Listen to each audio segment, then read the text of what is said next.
Selain wisata laut, Kepulauan Selayar juga dikenal dengan desa di pegunungannya, yang salah satunya Kampung Toa Bitombang. Tempat ini menjadi desa wisata budaya karena memiliki keunikan pada arsitektur rumah warga atau biasa disebut rumah tinggi. Terdapat 50 rumah tua yang terdiri dari rumah panggung bersejarah dan berdiri kokoh di atas tanah berbatu. Para pemuka desa mengisahkan dahulu kala masyarakat desa mencari pemukiman di area hutan.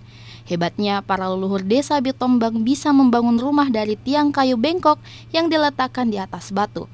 Jarak desa wisata ini sekitar 20 menit dari Kecamatan Bontobangun, Kabupaten Kepulauan Selayar. Bilang di sini Mataguri. Ya, untuk pembikinnya itu. Ya. Sudah berapa tahun ini rumah-rumah di sini?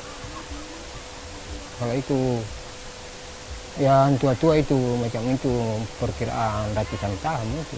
Ratusan tahun. Memang dari awal seperti itu bentuknya. Begitu. Ya, begitu. Terus Kampung Toa Bitombang kini menarik perhatian wisatawan dan budayawan dari berbagai daerah. Sejumlah mahasiswa dari universitas ternama seperti Universitas Gadjah Mada dan Universitas Hasanuddin berkunjung untuk meneliti rumah tinggi Bitombang dan cara hidup masyarakat desa. Ya, di sini informasi yang disampaikan oleh warga setempat, teman-teman Pokdarwis, memang ini dari sisi arsitekturnya ini yang luar biasa, unik. Ini katanya tiangnya ini tidak pernah angin sekencang apapun, tidak pernah goyang, tidak pernah miring. Dan malah dikatakan bahwa tukan-tukan saat ini itu tidak punya kemampuan untuk memperbaiki kalau terjadi apa-apa. Ini kita ingin membuktikan bahwa Selayar itu memang cukup punya potensi wisata yang luar biasa dan sangat variatif gitu. Jadi wisatawan akan punya banyak pilihan.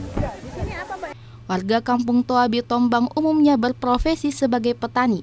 Sejak menjadi desa wisata, masyarakat desa bisa mendapatkan pendapatan tambahan dari menjual oleh-oleh makanan khas seperti kue kenari dan kerajinan tangan. Nila Rustam, Kompas TV Selayar, Sulawesi Selatan.